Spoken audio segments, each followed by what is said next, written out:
Welcome to daughter of Jesus channel. ஆவிக்குரிய வாழ்க்கையில் பலப்படவும் லைஃப்பில் வர ஸ்ட்ரகிள்ஸை மேற்கொள்ளவும் ஒரு சில டிப்ஸ் இந்த சேனலில் போட்டுட்ருக்கோம்.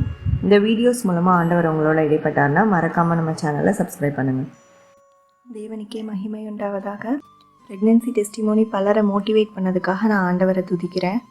கர்ப்பத்தின் கனிக்காக காத்துட்ருக்கவங்க ஒவ்வொருத்தவங்களுக்காகவும், கமெண்ட்ஸில் சொன்னவங்க ஒவ்வொருத்தவங்களுக்காகவும் என்னால் முடிஞ்ச நேரத்தில் நான் ஜெபம் பண்ணிகிட்டு தான் இருக்கேன். இதுலேயும் முக்கியமான விஷயம், நீங்களும் உங்களோட விசுவாசத்தையும் ஜபத்தையும் விட்டுறாமல் இருக்கணும். விசுவாசிக்கிறவனுக்கு எல்லாம் கூடும். கடுகு விதையளவு விசுவாசம் இருந்தாலும் மலையை பார்த்து பெயர்ந்து போன்னு சொன்னால் அது சமுத்திரத்தில் பெயர்ந்து தள்ளுண்டு போகுமா. இந்த மாதிரி சிச்சுவேஷன்ஸில் நம்ம விசுவாசம் தாழ்ந்து தான் போகும், முடியாமல் தான் போகும். ஆனால் விழுந்தாலும் திரும்ப எந்திரிச்சிருங்க. மறுபடியும் ஆண்டவரோட சமூகத்தில் அவரோட ஒப்புரவாகி திரும்ப ஆண்டவரோட அன்புலையும் விசுவாசத்துலேயும் பலப்படுங்க. அந்த டெஸ்டிமோனியில் ஒரு முக்கியமான ஒரு 2 விஷயம் நான் சொல்லாமல் விட்டுட்டேன். அதை இந்த வட்டம் நான் கண்டிப்பாக சொல்கிறேன். நான் அக்டோபர் மாதம் ப்ரெக்னென்சி கன்ஃபார்ம் ஆச்சு. அதுக்கு 2 மாதத்துக்கு முன்னாடி ஜூலை 2022 எனக்கு கொரோனா வந்துருச்சு. எனக்கு இன்ஃபெக்ஷன் வந்திருந்ததுன்னு சொல்லியிருந்தேன். அதோடு சேர்த்து அடுத்த மாதம் எனக்கு கொரோனாவும் வந்துருச்சு. அதனால எனக்கு கொரோனா வந்தால் எல்லா பாடி பார்ட்ஸும் அஃபெக்ட் ஆகும்ல, அதே மாதிரி எனக்கு யூட்ரஸும் அஃபெக்ட் ஆகிருக்கப்போ எனக்கு பீரியட்ஸே வரல. ஒரு மாதம் கிட்டத்தட்ட 1.5 மாதமாக பீரியட்ஸே வரல. எனக்கு ஒரு பக்கம் கொரோனா வந்திருக்கு, எப்படி கன்ஃபார்ம் ஆகிருக்கும், கன்ஃபார்ம் ஆக வாய்ப்பு இல்லை அப்படின்னு ஒரு பக்கம் தோணிகிட்டு இருந்துச்சு. ஆனால் இன்னொரு சைடு எதுக்கும் தள்ளி போயிருக்கே, பார்க்கலாம், செக் பண்ணலான்ட்டு 35 நாளைக்கு ஒரு வாட்டி, 40 நாளைக்கு ஒரு வாட்டி, 45 நாளைக்கு ஒரு வாட்டின்னு ஒவ்வொரு வாட்டியும் செக் பண்ணி வெறும் டிஸப்பாயின்மெண்ட்ஸ் தான் வந்துச்சு. பல நாள் ப்ரெக்னென்சிக்காக வெயிட் பண்ணிகிட்டு இருக்கவங்களுக்கு தான் அந்த வேதனை புரியும்ல. அந்த கிட்டில் அந்த 2 கோடு வந்துடாதா அப்படின்ற ஒரு எண்ணம், ஏக்கம், அதே தான் எனக்கும். ஆனால் எனக்கு கொரோனா வந்திருந்தனால இருக்காதுன்னு என் மைண்டு சொல்லுது. இருந்தாலும் என் மனசு ஓரத்தில் ஒருவேளை இருந்துட்டால் நல்லா இருக்குமே அப்படின்ற ஒரு எண்ணம். அதே மாதிரி 50 நாள் வரைக்கும் பீரியட்ஸ் வரல. 55வது நாள் திரும்ப ஒருக்க செக் பண்ணேன். அப்போவும் நெகட்டிவ்னு வந்துருச்சு. என்னால் அதை ஏற்றுக்கொள்ளவே முடியல. அது ஆகஸ்ட் மாதம் ஆச்சு. அப்போது கிட்டத்தட்ட 1.5 மாதமாக பீரியட்ஸ் வரல. ஆகஸ்ட் கடைசியாக போயிடுச்சு, 20க்கு மேலே ஆயிடுச்சு. அப்போது என்னால் தாங்க முடியாத ஒரு நாள் எனக்கு பயங்கரமான டிப்ரெஷன். என்னால் எந்திரிச்சு எதுவுமே பண்ண முடியாத அளவுக்கு பயங்கரமான டிப்ரெஷன். உடம்பு பலவீனம் ஒரு பக்கம், மனசு ஒரு பக்கம் வலிச்சிட்டு ஏக்கமாக இருந்துச்சு. அந்த நேரத்தில் எனக்கு பயங்கரமான சூசைடல் தாட்ஸ் வந்துச்சு. நான் என்னோடய வாழ்க்கையில் அந்த ஒரு விஷயம் நடக்கலை. நான் நினச்ச நேரத்தில் அந்த ஒரு விஷயம் எனக்கு நடக்கலை. ஆனால் அந்த நேரத்தில் என்னோடய மனசில் என்னென்ன எண்ணங்கள் ஓடுதுன்னா, சின்ன வயசுலேருந்து எனக்கு என்னென்ன ஃபெயிலியர்ஸ் நடந்ததோ அந்த எல்லா ஃபெயிலியர்ஸும் என் மைண்டுக்குள்ளே ஓட ஆரம்பிச்சிச்சு. ஒவ்வொரு விஷயமா நான் யோசிச்சு இதுலேயும் ஃபெயில் ஆகிட்டேன், அந்த விஷயத்தில் போயிடுச்சு, இந்த விஷயத்தில் எனக்கு கிடைக்கல, எனக்கு கிடைக்காதது, நான் ஃபெயிலியர் ஆனது, இது எல்லா காரியமும் என் மைண்டுக்குள்ளே ஒன்று ஒன்றா வந்து அதை நான் ரொம்ப திங்க் பண்ணி அதுக்குள்ளேயே மூழ்கிட்டேன். நான் என்னால் எந்திரிக்கவே முடியல. எதுக்கு நம்ம இருக்கிறோம்? நாங்கள் அந்த நேரத்தில் வெளியே ஒரு ஊருக்கு போயிருந்தோம். அந்த ஊரில் கிட்டத்தட்ட ஒரு 3-4 மாடி கட்டடம் இருந்தது. அதில் 4th ஃப்ளோரில் தான் நாங்கள் தங்கியிருந்தோம். அந்த 4th ஃப்ளோர்லேருந்து டோர் ஃபுல்லாக கிளாஸ் டோர் தான். ஸோ நாங்கள் படுத்துட்டு இது மாதிரி ஒவ்வொரு எண்ணமாக என் மனசுக்குள்ளே ஓடிக்கிட்டே இருக்குது. என்னால் அந்த நாட்கள் எதுவுமே என்னால் நார்மலாகவே வாழ முடியல. அப்போ என்னோடய மைண்டுக்குள்ளே இது ஓடிக்கிட்டே இருக்குது. என் கண்ணு முன்னாடி அந்த ஜன்னல் இருக்குது, அந்த டோர், பெரிய டோர் இருக்குது, கிளாஸ் டோரு. என் மனசுக்குள்ளேருந்து அப்படியே பிசாசு பேசுகிறான், நீ எதுக்கு வாழ்கிற பாரு, நீ எல்லாத்துலேயும் ஃபெயில் ஆகிட்ட, நீ எல்லாத்துலேயும் உனக்கு எவ்வளோ ஃபெயிலியர்ஸ் வந்திருக்கோம் லைஃப்பில், நீ என்ன சந்தோஷம் அனுபவிச்ச, எல்லாரும் காலேஜ் லைஃப்பில் என்ஜாய் பண்ணியிருப்பாங்க, எல்லாரும் சின்ன யங்ஸ்டராக இருக்கும்போது என்ஜாய் பண்ணியிருப்பாங்க, உனக்கு என்ன என்ஜாய்மெண்ட் இருக்குது, உன் லைஃப்பில் உனக்கு என்ன தான் நீ அச்சீவ் பண்ணிட்ட, உனக்கு எல்லாமே ஃபெயிலியர் தான், நீலாம் வாழ வர்த்தே இல்லை அப்படின்ற மாதிரி என் மனசுக்குள்ளே பயங்கரமான பாரம் அழுத்தி கண்ணீர் என்னால் கட்டுப்படுத்த முடியாத அளவுக்கு அழுக உண்டாகி, எந்திரிச்சு போய் நீ குதிச்சிரு, நீலாம் வாழ்கிறதுக்கு பிரயோஜனமே இல்லை, நீ செத்துப்போன்னு என் மனசுக்குள்ளே அவ்வளோ ஒரு போராட்டம். என் வாழ்க்கையிலே நான் அந்த அளவுக்கு அழுதுருப்பேனான்னு தெரியல. கிட்டத்தட்ட 3 மணி நேரத்துலேருந்து 4 மணி நேரம் வரைக்கும் பயங்கரமான அழுக. ஆண்டவர்கிட்டக்க ஏசப்பா நான் என்ன பண்ணட்டும், நான் எதுக்குமே ஒர்த் இல்லையே, நான் எதுக்கு வாழ்கிறேன், எனக்கு ஒரு பர்பஸே இல்லை இந்த வாழ்க்கையில், என்னால் யாருக்கு என்ன பிரயோஜனம், நான் என்ன அச்சீவ் பண்ணியிருக்கேன், அப்படி இப்படின்னு என்னால் எல்லாருக்கும் தலைக்குணிவு, எல்லாருக்கும் வெறும் டீமோட்டிவேட்டடான ஒரு பர்சனாக தான் நான் இருக்கேன், நான் ஒரு வேஸ்ட் அப்படின்னு சொல்லிட்டு ஆண்டவர்கிட்ட ஃபுல்லாக நெகட்டிவாக பேசுகிறேன். என் வாயிலேருந்து ஒரு பாசிட்டிவான வேர்டு வரல. ஏன்னா என் மனசு ஃபுல்லாக, என் மைண்டு ஃபுல்லாக ஓவர் திங்க் பண்ணி அந்த சாத்தான் போட்ட ஒரு விதை, ஒரே ஒரு விதை, இந்த வட்டம் உனக்கு கிளிக் ஆகலைல்ல, இனிமேல் ஆகாது அப்படின்னு ஒரு எண்ணம் என் மனசுக்குள்ளே போய் என் பாஸ்ட்டை யோசித்து, என் ஃப்யூச்சரை யோசித்து, இனிமேல் இப்போ ஃப்யூச்சரில் என்ன ஆகும், வாழ எதுக்குமே தகுதி இல்லை, அப்படி இப்படின்னு பயங்கரமாக யோசித்து அந்த நேரத்தில் குதிச்சிடலான்னு கிட்டத்தட்ட அந்த இடத்த போய் எட்டி பார்க்குற அளவுக்கு நான் போயிட்டேன். அப்போ ஆண்டவர் ஒரே ஒரு வார்த்தை, ஆண்டவர் பேசின ஒரு வார்த்தை, ஒருவனை அவன் தாய் தேற்றுகிறது போல் உன்னை தேற்றுவேன், நானே உனக்கு ஆறுதல் செய்கிற தேவன், நானே உனக்கு ஆறுதல் செய்கிற தேவன். இந்த வார்த்தையை கொண்டு ஆண்டவர் என்கிட்ட பேசினார். ஆறுதல் இல்லை, யார்கிட்டையும் சொல்லி புரிய வைக்க முடியாது நான் என்ன ஃபீல் பண்ணுறேன்னு. இதுக்கெலாம் என்ன ஃபீல் பண்ணிகிட்டு இருக்க, உனக்கு வர வேலை இல்லைன்ட்டு போயிடுவாங்க சில பேர். ஏன்னா மனுஷங்களால் புரிஞ்சிக்க முடியாது. ஆனால் ஆண்டவர் பைபிளில் போட்டிருக்கு இல்லையா, அவர் நம்ம போல் எல்லா விஷயத்துலையும் அனுபவிச்சதுனால பாடுகள் அனுபவிக்கிறவங்களுக்கு அதிலிருந்து விடுவிச்சு போகிற போக்கை உண்டு பண்ணுகிறதுக்கு அவர் வல்லமையுள்ளவராக இருக்கிறார் அப்படின்ட்டு. அதே போல் ஆண்டவர் இந்த வாக்கு மூலமாக என்கிட்ட பேசினார், நான் உன்னை ஆற்றி தேற்றுவேன் அப்படின்ட்டு. இந்த வாக்கு தத்துவத்தை பார்த்து இன்னும் மோசமாயிடுச்சு, இன்னும் ரொம்ப அழுகை வந்துருச்சு. என் அழுகையை கட்டுப்படுத்த முடியல. கிட்டத்தட்ட 3 to 4 hours நான் அன்ஸ்டாப்பபிளாக நான் அழுதுகிட்டே இருந்தேன். கடைசியாக அழுது முடிச்சதுக்கப்புறம், சரி ஏசுப்பா, இனிமேல் உங்களுக்காக நான் வாழ்கிறேன். நான் அப்போ ஆண்டவர்கிட்ட சொன்னது, நான் இன்னும் அன்வர்த்தி தான், நான் எதுக்குமே லாய்க்கு இல்லாதவ தான். ஆனால் நான் இப்போ இறந்தேன்னா, நான் இப்போ ஒருவேளை நானாகவே என்னோடய வாழ்க்கையை மாற்றிக்கிட்டேன்னா நிச்சயமாக நான் நரகத்துக்கு தான் போவேன்னு எனக்கு தெரியும். அதுக்காக நான் அந்த ஒரு காரணத்துக்காக நான் உங்களுக்காக மட்டும் வாழ்கிறேன் அப்படின்னு சொல்லிட்டு ஆண்டவர்கிட்ட கடைசியாக இந்த ஒரு வார்த்தையை சொல்லி இன்னும் அழுது ஒரு வழியாக முடிச்சிட்டேன். அதை 3 மணி நேரம் 4 மணி நேரம் அழுததில் கண் பயங்கரமாக வீங்கி கண் செம்ம டயர்டாயிருச்சு. என்னையே அறியாமல் அப்படியே தூங்கிட்டேன் நான். ஆனால் நான் தூங்கி எந்திரிச்சதுக்கப்புறம் ஒரு விதமான சமாதானம் என் மனசில் இருந்துச்சு.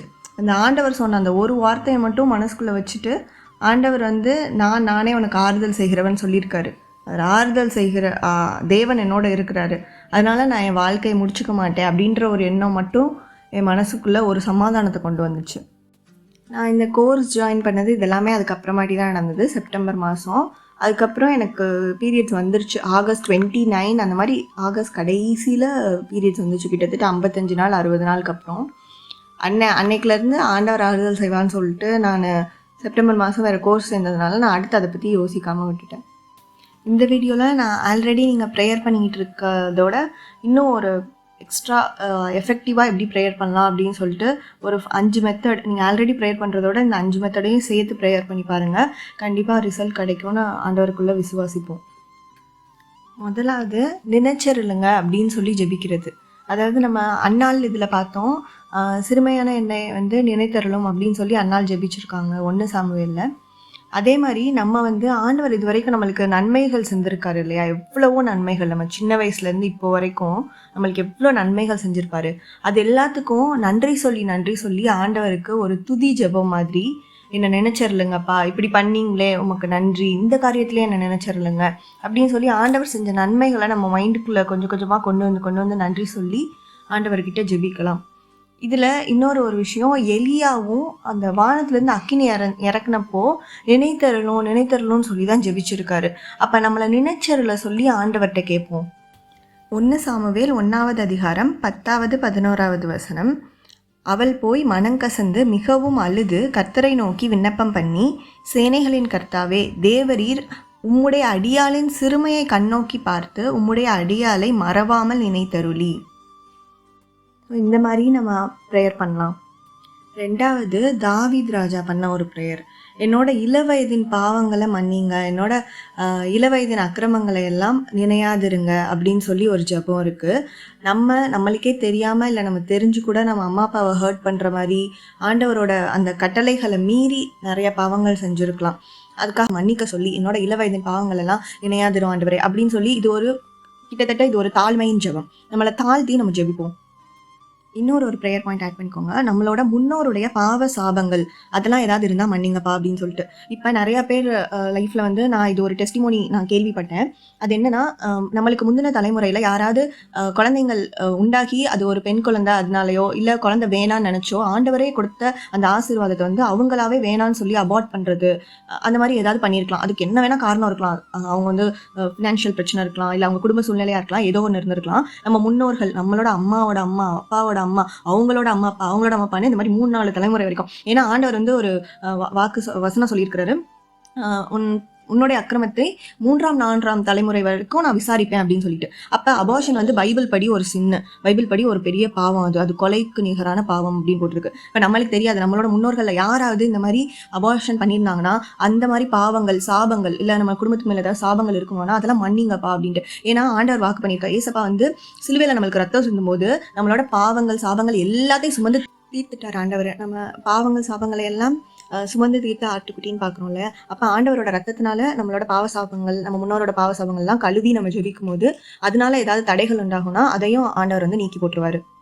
அடுத்து வந்து ஆண்டவர்கிட்ட என்கிட்ட பேசுங்கப்பா, இந்த ஒரு பர்டிகுலர் விஷயத்த மட்டும் ப்ரேயரில் வந்து எனக்கு ப்ரெக்னன்சி நான் வந்து ப்ரெக்னென்ட் ஆகணும், எனக்கு ஒரு குழந்தை வேணும், பெண் குழந்தையோ ஆண் குழந்தையோ கர்ப்பத்தின் கனி எனக்கு வேணும்னு நீங்கள் கேட்டு இதுக்காக மாத்திரம் வந்து நீங்கள் ஸ்பெஷலாக நீங்கள் வந்து ஸ்பெசிஃபிக்காக ப்ரேயர் பண்ணி இதுக்காக ஒரு வாக்குத்தத்தை வாங்க ஆண்டவர்கிட்ட. ஏன்னா ஆண்டவர் வந்து பேசுகிற தெய்வமா இருக்காரு, நிச்சயமா எது மூலமாவும் உங்கள்கிட்ட பேசுவார். அப்போ ஆண்டவர் பேசும்போது அந்த வாக்குத்தத்தம் வாங்கணும். அந்த வாக்குத்தத்தை வாங்கிட்டோம்னா அந்த வாக்குத்தத்தை வச்சே ஜெபம் பண்ணிகிட்டே இருக்கும்போது அதனால நம்மளுக்கு அற்புதம் கண்டிப்பாக நடக்கும். ஆப்ரஹாமுக்கு ஆண்டவர் வந்து வாக்குத்தத்தம் கொடுத்து தான் நடத்தினாரு, உன்னோட சந்ததி வந்து இந்த மணலத்தனையா இருக்கும் அப்படின்னு சொல்லிட்டு ஆண்டவர் வந்து ஒன்று மிகவும் திரளா பெருக பண்ணுவேன் அப்படின்னு சொல்லி எல்லாமே வாக்குத்தத்தம் கொடுத்து நடத்தினாரு. அதே மாதிரி நம்ம ஆண்டவர்கிட்ட வாக்குத்தத்தம் வாங்கிட்டோம்னா அடுத்து அந்த வாக்குத்தத்தம் நிறைவேற காத்திருப்போம். கண்டிப்பா நம்மளுக்குள்ளே விசுவாசம் பயங்கரமா பெருகும். அடுத்தது கண்ணீரின் ஜெபம், கிட்டத்தட்ட யாக்கோபின் ஜெபம் சொல்லிக்கலாம். என்னை ஆசீர்வதித்தால் ஒளிய உம்மை போக விடேன் அப்படின்னு சொல்லிட்டு திரும்ப அவரோட நாட்டுக்கு திரும்ப வரும்போது ஆண்டவர்கிட்ட ஜெபம் பண்ணி போராடி மேற்கொண்டான் அப்படின்னு சொல்லிட்டு போராடி மேற்கொண்டு இஸ்ரேல்னு பேரை மாற்றி ஆண்டவர் கொடுத்தார்ல. அப்போ நான் உம்மை ஆசீர்வதித்தால் ஒளிய உம்மை போக விட ஏசப்பா அப்படின்னு சொல்லிட்டு கண்ணீரின் ஜெபம். நம்மளுக்கே தெரியாம நம்ம மனசு வந்து நொறுங்குன்றுச்சு அப்படின்னா நம்மளுக்கே தெரியாம ரொம்ப கண்ணீர் வடிப்போம். அப்போ அந்த கண்ணீரின் ஜெபத்தை தாண்டி ஆண்டவரால் போக முடியாது. நம்ம பார்த்தோம் இல்லையாமா, மார்த்தாள் மரியாளோட சகோதரன் லாசரு வந்து அவர் இறந்ததுக்கு அப்புறம் அவங்க 2 பேரோட கண்ணீரை பார்த்து ஆண்டவரும் கலங்கினார் அப்படின்னு இருக்கு. அதை பார்த்து ஆண்டவர் வந்து அவங்களை உயிரோட எழுப்பினார்ல. அதே மாதிரி நம்மளோட கண்ணீரை நம்ம மனசை ஃபுல்லா ஊற்றி அண்ணாலும் வந்து மனசை ஊற்றி ஆண்டவர்கிட்ட ஜெபிச்சாங்க அப்படின்ட்டு. அப்படி ஜெபிச்சுட்டு அதுக்கப்புறம் அவங்க துக்கமுகமாகவும் இருக்கவில்லை. ஆண்டவர்கிட்ட ஜெபிச்சுட்டு ஆண்டவருக்கு பாதத்துல வச்சுட்டு அடுத்து நம்மளோட உலக வேலைகளை பார்த்துடலாம். தேவையில்லாத எண்ணங்களுக்கு இடம் கொடுக்க தேவையில்லை. அடுத்து இன்னொன்று எப்படி சொல்லி ஜெபிக்கலாம்னா, ஏசப்பா உம்முடைய நாமம் மகிமைப்பட என்ன சாட்சியா நிறுத்துங்க அப்படின்ட்டு. நீங்க எனக்கு குழந்தை கொடுத்தீங்கன்னா நீங்க தான் எனக்கு கொடுத்தீங்கன்னு நான் வந்து புறஜாதிகளுக்குள்ள வந்து நான் ஒரு சாட்சியா நிற்பேன், உங்களுடைய நாமத்தை நான் பிரஸ்தாபப்படுத்துவேன், அதுக்கு உங்களுடைய நாமம் புகழப்படுறதுக்கு என்ன ஒரு சாட்சியா நிறுத்துங்க அப்படின்னு சொல்லி ஜெபிக்கலாம். இது வந்து கிட்டத்தட்ட நம்ம வந்து ஒரு நம்மளோட குழந்தைனால நம்ம வந்து ஒரு காஸ்பலே சொல்லிடலாம் எல்லாருக்கும், ஆண்டவர் அறியாதவங்களுக்கு இல்லையா. ஸோ அதனால இதை சொல்லி ஜெபிக்கும் போது கண்டிப்பா இந்த ஜெபத்துக்கும் பலன் அதிகமா இருக்கும். இன்னொரு முக்கியமான விஷயம் வந்து ஆண்டவரை நீங்கள் எனக்கு குழந்தை கொடுத்தா நான் உங்களுக்கு ஏற்றபடி வளர்ப்பேன் அப்படின்னு சொல்லிட்டு நம்ம ஆல்ரெடி பார்த்துட்டோம். இன்னும் அடுத்து வரப்போகிற ஃபியூச்சர் ஜென்ரேஷனுக்கு வந்து உலகம் வந்து இப்போவே மோசமாக போய்கிட்டு இருக்கு, பாவத்துக்குள்ளே தான் போக போகுது. ஆனால் நம்ம வந்து அப்போ பாவத்துக்குள்ளே போக போகுதுன்னா அடுத்த ஜென்ரேஷன் எப்படி இருக்கணும், எல்லாரும் ஆண்டவருக்காக எழும்பி நிற்கிறவங்களா ஆண்டவருக்காக போராடுற ஒரு ஜென்ரேஷனாக தான் வரணும் இல்லையா. அதாவது தீமை அதிகமாகும் போது நன்மையை பற்றி பிரசங்கிக்கிறவங்களும் தீர்க்கதரிசிகளும் அப்புறம் துதிக்கிறவங்களும் ஆண்டவருக்கு உண்மையாக இருக்கவங்களும் காஸ்பல் ஸ்ப்ரெட் பண்ணுறவங்களும் எவாஞ்சலிஸ்டோ இந்த மாதிரி எல்லாருமே ஜாஸ்தியாக தேவை இல்லையா. அப்போ நம்ம ஆண்டவர்கிட்ட எனக்கு நீங்கள் குழந்தை கொடுத்தீங்கன்னா உங்களுக்காக நான் வளர்ப்பேன்ப்பா, ஆண்டவரே இயேசுப்பா உங்களுடைய நாம மகிமைக்காக நான் வளர்ப்பேன், உங்களோட காஸ்பல் ஸ்ப்ரெட் பண்ணுற மாதிரி நான் வந்து அவங்களோட நடக்கைகள் எல்லாத்துலேயும் நான் சின்ன வயசுலேருந்து சொல்லி கொடுத்து ஆண்டவருக்கு ஏற்றபடி நான் வளர்ப்பேன், பைபிளில் சொல்லி கொடுத்துருக்க மாதிரி வளர்ப்பேன் அப்படின்னு சொல்லி இந்த மாதிரி உங்களுக்கு பிரியமான ஒரு குழந்தையா சின்ன வயசுலேருந்து நான் வளர்ப்பேன் அப்படின்னு சொல்லி ஆண்டவர்கிட்ட நம்ம என்ன நம்புங்கன்னு சொல்லி கேட்கும்போது ஆண்டவர் கண்டிப்பாக நம்மளுக்கு கொடுப்பாரு. நான் என்னோட டெஸ்டிமோனி முக்கியமாக ஆண்டவர் எவ்வளோ நல்லவர், ஆண்டவர் அற்புதம் செய்கிறவர், ஆண்டவருடைய நாம மகிமைப்படணுன்றதுக்காக தான் நான் டெஸ்டிமோனி சொல்கிறேன். ப்ளஸ் இதனால் உங்களோட விசுவாசமும் பலப்படணும்னு சொல்லிட்டு ஒரே ஒரு சிஸ்டர் சொல்லியிருந்தாங்க, இது ஃபெர்டிலிட்டி இஷ்யூஸ் இருக்கிறவங்களுக்கு டிமோட்டிவேட்டிங்காக இருக்குது அப்படின்னு சொல்லிட்டு. உங்களுக்கு ஒருவேளை அப்படி இருந்திருந்ததுன்னா ரொம்ப நான் சாரி கேட்டுக்கிறேன். ஆனால் நீங்கள் ஆண்டவரை நம்புங்க, கண்டிப்பாக கிடைக்கும். நான் இப்போ மறுபடியும் நான் சொல்கிறது அதுதான், ஆண்டவரை நம்புங்க, அவர் அற்புதத்தின் தேவன், அவர் வந்து இல்லாதவைகளை இருக்கிறவர்கள் போல் அழைக்கிறவர், பலம் உள்ளவனுக்காகிலும் பலனற்றவனுக்காகிலும் உதவி செய்கிறது அவருக்கு லேசான காரியம். ஆண்டவரை நம்பினவங்களோட முகம் வெட்கப்படுவதில்லை. இன்னொரு விஷயம், நம்ம ஆண்டவரோட நாமத்துக்காக ஆண்டவரை க்ளோரிஃபை பண்ணுறதுக்காக ஏதாவது ஒரு ஸ்டெப் எடுக்கிறோன்னா அதுக்கு வந்து நிறையா போராட்டம், பிரச்சனை எல்லாமே வருது. ஆனாலும் ஆண்டவர் நடத்துவார், ஆண்டவர் தாங்குவார், அவரோட ரத்த குட்டைகளாக வச்சு பாதுகாத்துக் கொள்வார்னு விசுவாசிக்கிறேன் நான். எனக்கு ஆண்டவர் ஒரு பெண் குழந்தை கொடுத்து ஆசீர்வதிச்சிருக்காரு. எனக்கு ஆண்டவர் விஷனில் காமிச்ச நேம் வந்து லியா. அதாவது வந்து அந்த பேருக்கு மீனிங் வந்து பிரிங்கர் ஆஃப் குட் நியூஸ், அதாவது நற்செய்தி கொண்டு வர்றவங்க அப்படின்னு அர்த்தம். இது வந்து நான் ஆண்டவர் எனக்கு பேர் கொடுத்த உடனே நான் கூகுளில் போட்டு தேடி பார்த்தேன். அதுக்கப்புறம் அதை என்னோட டைரியிலையும் எழுதி வச்சுக்கிட்டேன். அதுக்கடுத்து என்னோட ஜெபம் எப்படி இருந்தது, நான் ப்ரெக்னன்சி ஜேர்னியும் நான் ப்ரெக்னென்ட் ஆனதுக்கப்புறமும் எதுவுமே ஸ்மூத்தாக போகலை. நிறையா ஏற்றத்தாழ்வுகளில் தான் அதுலேயும் ஆண்டவர் என்னை நடத்தி ஆண்டவர் வந்து ஜெயமாக குழந்தை பெற்றெடுக்க கிருபை செஞ்சார். ஆண்டவர் பட்சபாதம் உள்ளவர் அல்ல. ஆண்டவர் எல்லாருக்கும் உண்மையுள்ள தேவனாக இருக்கிறாரு. அவரை வந்து நினைச்சதை தடைப்பட யாராலையும் முடியாது. ஆண்டவர் அது சகலத்தையும் செய்ய வல்லவர். அவர் செய்ய நினைத்தது தடைப்படாது. ஆராய்ந்து முடியாத பெரிய காரியங்களையும் எண்ணி முடியாத அதிசயங்களையும் அவர் செய்கிறார். அதனால நம்மளுக்கு தேவை விசுவாசம், பொறுமை, ஜெபத்தில் தரிச்சிருக்கிறது. இது இருந்துச்சுன்னா ஆண்டவர் நம்மளை ஆசீர்வதிப்பது கண்டிப்பாக உறுதி. என்னோட ப்ரெக்னன்சி ஜேர்னி பற்றி நான் அடுத்த வீடியோவில் சொல்கிறேன். இந்த வீடியோ உங்களுக்கு யூஸ்ஃபுல்லாக இருக்கும்னு நினைக்கிறேன். இது இன்னும் ப்ரெக்னன்சிக்காக வெயிட் பண்ணுறவங்க, எல்லாரும் சோர்ந்து போயிருக்கிறவங்க எல்லாருக்கும் வந்து ஒரு பலமூட்டுறதுக்கு அவங்களுக்கு எப்படி ஜெபிக்கணும், இன்னும் என்ன ப்ரேயர் சப்போர்ட் வேணும் எல்லாத்துக்காகவும் ஷேர் பண்ணுங்கள். அதே மாதிரி இன்னும் ப்ரேயர் பாயிண்ட்ஸ் ஏதாவது இருந்துச்சுன்னா ஆட் பண்ணுங்கள். நானும் நிறையா கற்றுக்கலாம். கர்த்தருடைய நாமம் மாத்திரம் மகிமைப்படட்டும். கர்த்தர் பெரியவர், கர்த்தர் நல்லவர், கர்த்தர் எல்லாருக்கும் அற்புதம் செய்கிறவர். அவருடைய கிருபை என்றென்றைக்கும் உள்ளது. God bless you all.